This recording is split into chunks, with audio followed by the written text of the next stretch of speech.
In the American judicial system, no role is more significant than that fulfilled by jurors, everyday citizens who bring their experiences, intellect, common sense, and commitment to decide life-altering legal matters.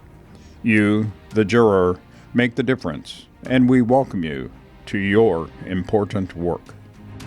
Florida's 6th Judicial Circuit includes Pasco and Pinellas counties. The Honorable Nikki Alvarez Souls, Clerk and Comptroller for Pasco County, oversees the clerk's office in its support of judicial activities in our county. Good morning. My name is Nikki Alvarez Souls, the Pasco County Clerk of Circuit Court and Controller. On behalf of your county's judicial system, we welcome you and thank you for honoring your responsibility to carry out a time-honored service that forms the bedrock of the United States justice system. It is our office's mission to make your service as a juror as pleasant and as comfortable as possible. It is our hope that any concerns you may have will be put at ease as you learn more about the process you are embarking on today. If you still have questions or requests after viewing this video, jury team members are standing by to assist you. Do you solemnly swear or affirm that you will answer truthfully all questions asked of you as prospective jurors, so help you God? Yes. As a juror, you will make impartial decisions based on facts. Your participation fulfills an indispensable function of our legal system. You and your fellow jurors will be the sole judges of the facts of the case before you and how those facts apply to the law. The jury's job will be to decide what the facts are and what the facts mean. While there are exceptions, the average length of most trials is from 1 to 2.5 days. Your obligation for 1 year will have been fulfilled whether you serve on a panel or are dismissed once the panel selection for all trials has been completed. Circuit and county court cases are tried in both of our courthouses. Circuit court trials involve alleged criminal violations of state laws at the felony level and civil cases where the amount sought is more than $50,000. County court trials involve alleged lesser criminal violations of state laws, including misdemeanors and criminal traffic cases, and civil cases of up to $50,000. We do appreciate your service here today. Whether you are selected as a juror for a criminal or civil trial, the initial process will essentially be the same. The judge will briefly explain the circumstances of the case, as well as describe the layout of the courtroom, identifying the competing parties in the process. The judge will then invite the attorneys to conduct an examination of the potential jurors, known as voir dire. Do you think that you're still able to listen to and consider all the evidence and be fair and impartial in this matter? Yes. Thank you. Before a prospective juror can join a panel, lawyers will interview him or her in a process called voir dire, from the old French meaning to speak the truth. Voir dire is the selection process by which attorneys on both sides question potential jurors, gathering information about their backgrounds, their experience, their opinions, and whether they have connections to any of the trial participants. They may also ask if there are any situations that may not make them a viable candidate to serve as a juror on that specific trial. And we're just asking for the jury members to determine who out of several different people and entities are at fault. Some questions will be addressed to the entire panel of prospective jurors summoned to the courtroom. Others will be directed to individual jurors.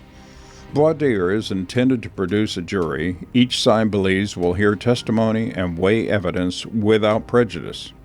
If you are not selected as a juror for a specific trial, you should not be insulted. That is not an indication of your inability to serve. In fact, you may still be selected as a juror in another trial. The Bill of Rights guarantees a trial by an impartial jury, and that a jury's verdict shall be based solely on the evidence and the law presented in the courtroom and only in the courtroom. Once the jury has been selected, the trial begins after the panelists have been sworn in. By taking the juror oath, you promise to disregard any personal prejudices and pay close attention to all of the testimony being presented without any outside influence. Ladies and gentlemen, thank you for being here today, for giving us your time and your attention and taking the time. Once the trial begins, you can expect attorneys to present opening statements. In a criminal case, the prosecutor, a representative of the state attorney's office, goes first. In a civil case, the plaintiff's attorney is first, followed by the attorney for the defense. What an opening statement is, essentially, is a summarization of what we believe the evidence will show in the case. Next, the prosecutor or the plaintiff's attorney calls witnesses and produces evidence to present its case. Representatives for the defense will have the opportunities to cross-examine witnesses and to challenge exhibits before they are allowed into evidence becoming part of the court's record. Tell us what your analysis told you, what happened in this crime. When the prosecutor or plaintiff rests, that is, completes its part of the case, the defendant's counsel will then have the opportunity to put on its side. Now it will be the prosecutor or plaintiff's turn to challenge exhibits and cross-examine witnesses. After the defense rests, the prosecutor may call rebuttal witnesses to address what was said by the defendant's witnesses. Finally, lawyers on each side deliver their closing arguments. When they have finished, the judge instructs or charges the jury as to the law that applies to that particular case. Members of the jury, you have now heard all the evidence, my instructions on the law that you must apply in reaching your verdict, and the closing arguments of the attorneys. You will shortly retire to the jury room to decide this case. Once the judge completes the instructions, the jury withdraws or retires to deliberate, that is, to discuss the case and ultimately reach a verdict. When jurors reach a verdict, they will alert the bailiff, who will notify the judge and the interested parties. Soon after, jurors will return to the courtroom, where a courtroom clerk will read their verdict aloud. We, the jury, return the following verdict. Throughout 1. this process, there are rules that you must follow. As a juror, you must refrain from reading about or watching the news. While you are serving as a juror, you are expected to turn off news alerts on your smartphone. And you must not engage in online research or communications during this time. You are also not allowed to discuss the case with anyone, including your fellow jurors, until you begin your deliberation. Additionally, an innocent yet misguided social media post by a juror is not harmless and may force the judge to dismiss that juror. In some cases, a judge may declare a mistrial or overturn a verdict. This is extremely serious. Jurors who have violated their oath can be, and have been, charged with contempt of court. If found guilty, those jurors may have to pay a fine, serve jail time, or suffer both.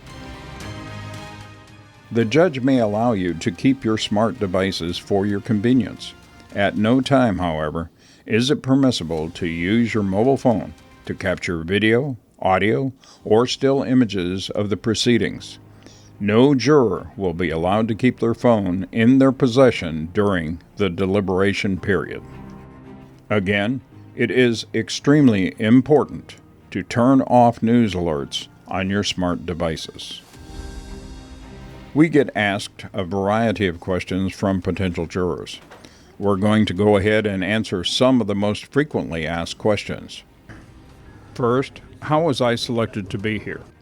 In Florida, jurors are selected at random from qualified driver's license and Florida identification lists, not from the rolls of registered voters. In Pasco County, the courthouse to which jurors are invited generally depends on their zip code. In most cases, jurors living east of the red line on this map report to the Robert D. Sumner Judicial Center in Dade City. Those living west of the red line are typically summoned to the West Pasco Judicial Center in Newport Richey. There are those cases, however rare, that require a judge to ask for jurors to be summoned from all of Pasco County.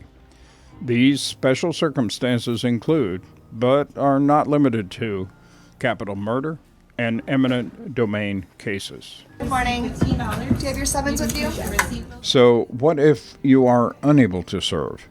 Florida Statutes 40.013 provides for persons that must be disqualified or may be excused from jury service. However, during voir dire, jurors with hardships have an opportunity to describe their difficulties to the judge in open court or privately. Only the judge has the authority to retain or dismiss jurors.